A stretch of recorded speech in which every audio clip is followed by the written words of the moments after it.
high everyone आज चाहिँ म हिँडेको त भाइको रुममा जानु भनेर हो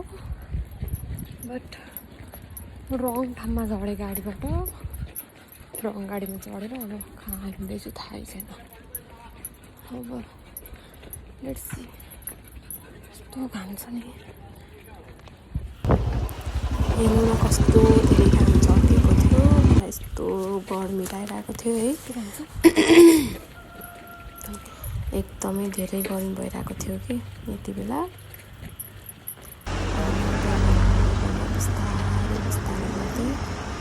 यहाँसम्म पुगेर चिन्नुभयो होला हजुरहरूले त्यो ठ्याक्कै त्यो सानो टिमको त्यो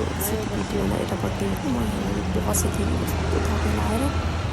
त्यति बेला मलाई भिडियो बनाउनु मन लागेर मैले भिडियो बनाएको आजलाई यति नै बाई बाई एभ्रिवान अब म कोठामा पुगेँ